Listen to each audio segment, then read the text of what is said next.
Hey everybody, I'm going to do some Tony Dang maintenance on my wand.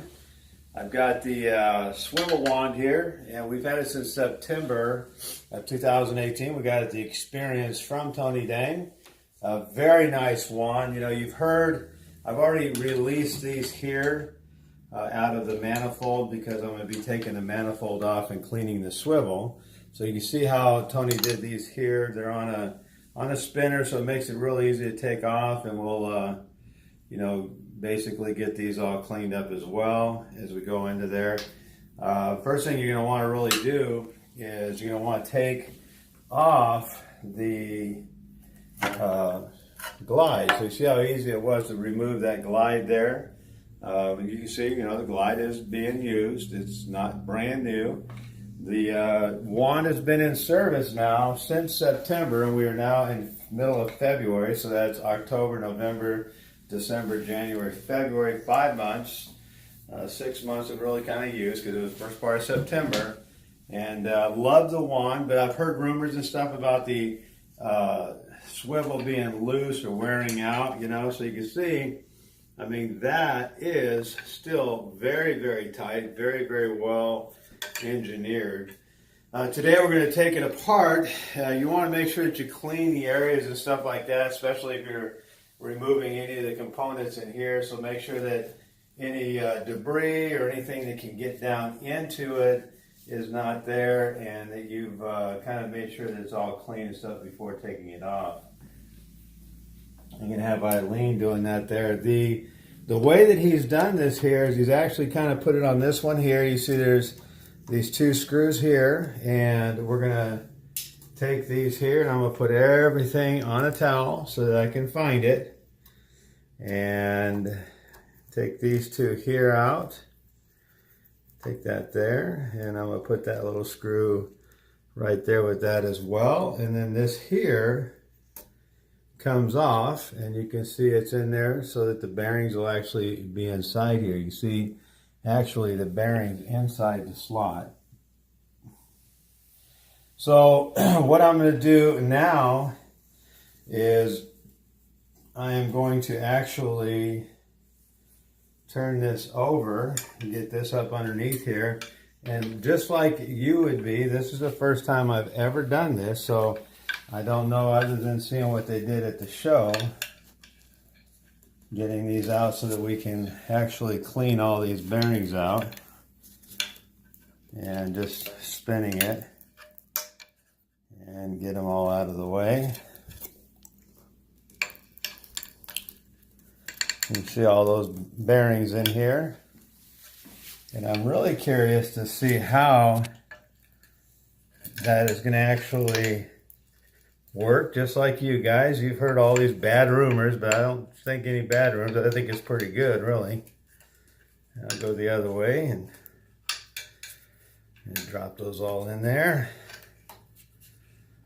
and get those out.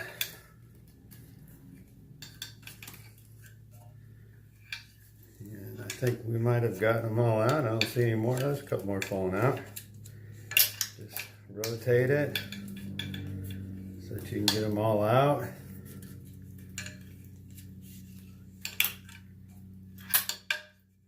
That's the reason why I want to release the lines as well. And should have gotten them all out of there. And I'm going to loosen up these Allens.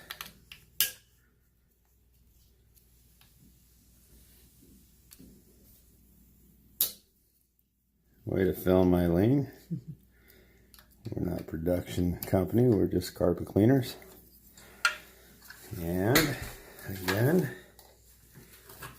turn this over.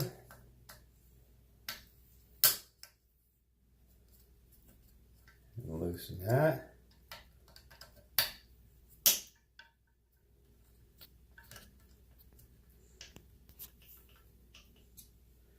Probably bad that I haven't taken that apart. Wow, that was real easy, wasn't it? Yeah. I guess maybe you don't have to take these loose there. So note that. These don't have to be loose to get the head off. You can see the dirt and stuff in there. And I want to note here, because I've heard rumor, and it's just not true, that the ball bearing system is going to be tearing up all of the liners in here, but that looks really clean, as you can see, and I'll clean it up as we go around, but there's no gouging at all inside of here. Still very, very tight. And then if you look down in here, same is true inside the head. It's very, very tight as well and clean. So, it's dirty, but it's not bad. So there you go on that there. And we'll come back with part 2. Right? All right. So we're going to clean this up here a little bit. And there's a lot of hard water inside, which is not abnormal, and we'll get that all cleaned out as well. But you see the inside of the head here. We're just going to clean all that, get all the debris and stuff out of the inside of the tube, and we'll be cleaning the head up before we put it all back together. All right, so we found that there was 140 ball bearings in the head. 120. 40 Excuse me, each. 120, 40 each. So I'm sticking the ball bearings back in after cleaning them, spinning it around, and getting them back in there. So that's where we're at on that. You can see it sitting on top here, and as soon as you spin it, it'll find the spot. And roll it around, and we'll just keep sticking them in. We thought we'd show that. So you stick that in there. It may sit up on top. As soon as you find a spot for it, it will find in there. And the reason for the ball bearings is to keep this head on, and the O-rings are actually what seals it in and keeps it in there. So there you have it. All right, guys. So we've taken and we put the 120 bearings back inside the holes. We put 40 in each, and as you can see them in there, they're pretty tight. They'll come up like that as you twist it and find their positioning. I'm going to put a little bit of oil. I've got the only thing I had around the shop is air tool oil. You don't want to use heavy grease. It won't be able to come out when you need it. But I'm just going to put a couple drops in here, and then I'm going to spin it. And one just came out and fell into the other hole, and that's not good. So I'll have to adjust that as well. There it is. Go back in that hole. And Tony says just do it until they come out. But like I said, the thicker the grease you put in there, the harder it is going to be to turn. And you can see I can't just pull. I have to literally pull this to get it to move. So it's a nice tight swivel. And like I said, that's just maintenance after 6 months. I'm going to put just a little more oil. I'll bring it up where it's level. And let that kind of soak in there. On the actual, get that to spin. And they're starting up. There's one trying to come out. There we go. You can see, and that's how it kind of works there. And then you put the lid back on. Get back in there. Okay. We'll get that nice and tight in there. And then this actually has on there a couple little slots. He put a little screw on top here. More so, the only reason for that is so that when you stick it on, you have something to grab onto. So now with those on there, I'll get a screw up in here, and we'll get that screwed in, and then I'll be able to spin the head all the way around with the oil in there. And like I said, I didn't put a lot of oil in there. The bearings are just mainly to keep it in place.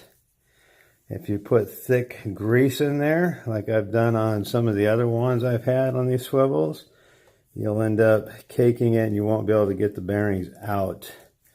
They'll be stuck in there, so you don't want that. So now that I've done that, I'm going to go ahead and push these aside and work those in there, and that's nice and tight, no hanging up. And then I will go ahead and get the rest of this hard water deposit cleaned up on it. Put my head hoses back on, get some Teflon tape on there, and we will be good as golden. That's your Tony Dang swivel wand. You might want to just clean your jets at least. Myself, at least I do it at least once a month, but oftener if need be, and I make sure that my truck is always descaled. So keep your truck in good shape, keep your equipment in good shape, and you'll be making money and satisfying customers long into the future. Take it from an old guy like me. God bless. Coach Rykbos. All right, as you can see you see me? Yes. Way up there in the air. We've cleaned everything out. We've put the new jet, or not new jet, but we've cleaned the jet extenders. We've screwed the inside set screw so it's tight for the springs and the ball bearing to keep it from anti-dripping. We put the jets in vinegar, cleaned all those out. Everything's cleaned on, lubed on it, and we're going to put the glide on. We were going to put this glide on, but unfortunately, I'm going to have to grind this down a little bit more because it's not set up to go on here. But show you how this kind of works. You need to do it with a hammer or just stick it on, tap it over, and your glide is on there just like that. And that's how easy it is to put the glide on. So thanks Tony Dang for building a great wand. We'll see you. Coach Rykbos.